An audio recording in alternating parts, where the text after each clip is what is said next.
कंकाल का रहस्य। चौरा गांव के खेतों में इन दिनों खुदाई का काम चल रहा था। असल में इसी गांव से होकर एक अच्छी सड़क गुजरनी थी, इसलिए यहाँ खुदाई शुरू की गई थी।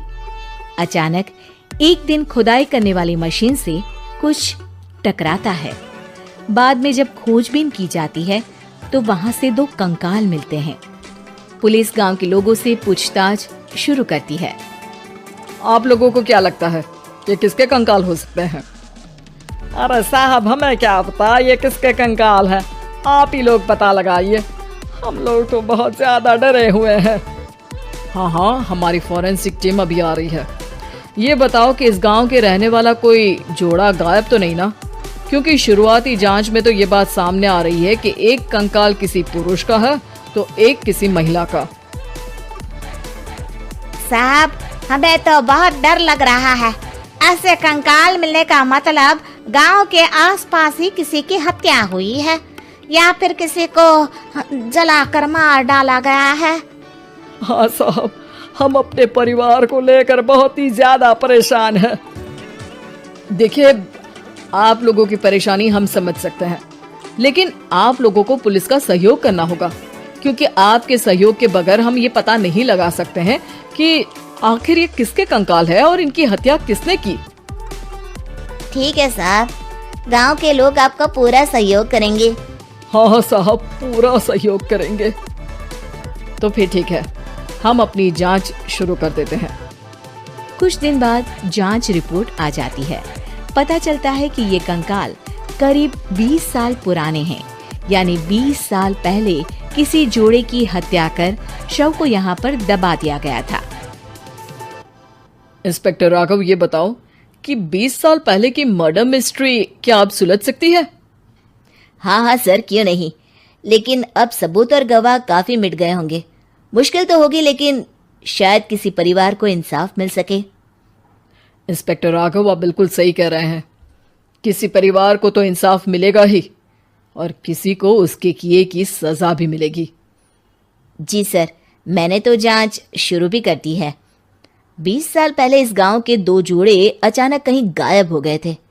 मैंने दोनों ही परिवारों के बाकी के सदस्यों से बातचीत शुरू की तो उन्होंने बताया कि उनके बच्चे शहर गए थे, लेकिन आज तक वापस नहीं लौटे हैं। लेकिन ये दोनों शव किस परिवार के सदस्यों के हैं, ये कैसे पता चल सकेगा? सर, मैंने डीएनए टेस्ट करवा लिया है। आज शाम तक इसकी रिपोर्ट भी आ जाएगी। अच्छा, ठीक है। उसी शाम को सर, डीएनए रिपोर्ट के मुताबिक ये दोनों ही लाशें चौरा गांव के रहने वाले प्रधान सुल्तान सिंह के बेटे और बहू की है।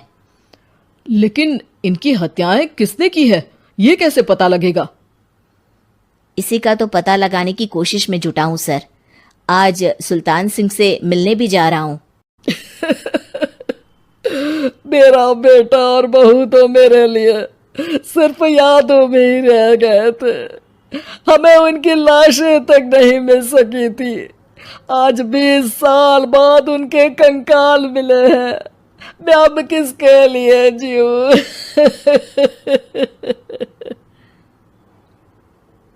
लेकिन सर, क्या आपकी किसी से कोई दुश्मनी थी? अपने बेटे बहू की हत्या के लिए आप किसे जिम्मेदार मान रहे हैं? अब मैं किसका नाम बोलूं? मेरी तो किसी से दुश्मनी नहीं थी, बस मेरे बेटे बहू को कोई वापस ला पाता।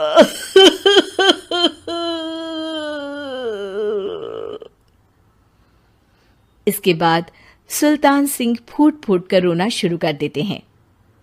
सर, अब आप इनका अंतिम संस्कार करवा सकते हैं। कम से कम इनका शरीर ना सही, इनका कंकाल तो आपको मिला है। लेकिन हाँ, अगर आपको कुछ भी याद आए तो जरूर बताइएगा। मेरी तो बेटा अब उम्र हो गई है, लेकिन मेरे बेटे और बहू के हत्यारों का जरूर पता लगाइएगा, क्योंकि जब तक हत्यारे पकड़े नहीं जाएंगे मेरा मन नहीं मानेगा। सर, हमारी पूरी कोशिश रहेगी हत्यारे को पकड़ने की। लेकिन एक बात बताइए, उस वक्त आपको किस पर शक गया था? उस वक्त मेरे एक ड्राइवर को पकड़ा गया था, लेकिन सबूतों के अभाव में उसे छोड़ दिया गया था। अच्छा, और ड्राइवर पर कैसे शक हुआ था? क्योंकि उस दिन ड्राइवर छुट्टी पर था। उस समय लेकिन लाश क्यों नहीं मिल सकी थी? उस वक्त पुलिस ने बहुत कोशिश की थी, लेकिन दोनों की डेड बॉडी नहीं मिल सकी थी। ठीक है, हमारी तफ्तीश चल रही है, मैं फिर आऊंगा। इसके बाद इंस्पेक्टर वहां से चला जाता है और सुल्तान सिंह अपने बेटे और बहू की याद में खो जाते हैं। कुछ दिन बाद सुल्तान सर, एक बात बताइए, जब आपके बेटे बहू की हत्या हुई थी, उसी के आसपास आपके ही गांव का रहने वाला एक और जोड़ा उसी वक्त गायब हो गया था ना? हाँ सर, अलका और अभिषेक, वो भी मेरे बच्चों जैसे ही थे। तो फिर वो कहाँ है? उनका भी आज तक पता नहीं चल सका, लेकिन बताते हैं कि कुछ साल पहले अभिषेक को गांव के ही किसी आदमी ने मुंबई में देखा था, लेकिन फिर वो गायब हो गया। यानी अभिषेक और अलका की हत्या नहीं हुई थी, बल्कि उन्होंने किसी वजह से खुद ही गांव छोड़ दिया था। हाँ, हो सकता है, क्योंकि अभिषेक मेरे बेटे संतोष का अच्छा दोस्त था और उसका मेरे घर भी आना जाना लगा रहता था। हो सकता है कि उसने मेरे बेटे और बहू के बारे में सुन लिया हो और ये गांव छोड़ दिया हो सकता है। उनके परिवार का कोई अब नहीं रहता क्या इस गांव में? अब तो कोई नहीं रहता। एक चाचा थे, लेकिन उन्होंने भी अपना पुश्तैनी मकान बेच दिया है। वो भी अब कहीं शहर में ही बस गए हैं। ओह, अभिषेक और अलका के बारे में भी पता लगाना होगा। हो सकता है कि वही इस हत्या के बारे में कुछ बता सके। हो तो सकता है, लेकिन वो बेचारे तो खुद ही वक्त के मारे थे, वो क्या बताएंगे। फिर भी सर, जब केस दोबारा खुला है तो जांच तो करनी ही पड़ेगी, और इस बार तो लाशें भी बरामद हुई है। कुछ दिन तक लगातार तफ्तीश चलती रही। एक दिन थाने से सुल्तान सिंह को फोन आता है। हाँ, कौन बोल रहा है? सर, मैं कांस्टेबल तुलाराम बोल रहा हूँ थाने से। आपको थाने आना पड़ेगा। थाने? लेकिन क्यों?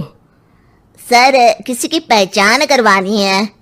अच्छा ठीक है, मैं दोपहर तक पहुंचता हूँ। सुल्तान सिंह दोपहर में थाने पहुंचता है। कई पुलिस के अधिकारी वहां मौजूद रहते हैं। सर, आपके बेटे की हत्या का रहस्य आज शायद सुलझ जाए। अच्छा इंस्पेक्टर राघव, पर वो कैसे? सर, उस आदमी को देखिए, क्या वही अभिषेक है? सुल्तान सिंह की आंखों में हैरानी से आंसू आ जाते हैं। हाँ सर, यही अभिषेक है। ये आपको कहाँ से मिला? सिर्फ अभिषेक ही नहीं, बल्कि इसकी पत्नी अलका भी इसके साथ है। मैडम, जरा अभिषेक की पत्नी को लाइए। जैसे ही अलका को पेश किया जाता है, सुल्तान सिंह जमीन पर गिर जाते हैं। सुल्तान सर, क्या हुआ आपको? आप अलका को देखकर गिर क्यों गए? सुल्तान सिंह सर पकड़कर बैठ जाते हैं। ये अलका नहीं, बल्कि ये तो मेरी बहू रितु है। पूरा थाना एक दूसरे का मुंह देखने लगता है। क्या? इसके बाद हर किसी को दो कंकाल और हत्या का रहस्य समझ में आ गया। अभिषेक और रितु ने मिलकर संतोष और अलका की हत्या की थी और लाश को जमीन के नीचे दबा दिया था। आज 20 साल बाद इस हत्या का रहस्य खुल सका था कि अवैध प्रेम संबंध में दो मासूमों की जान गई थी।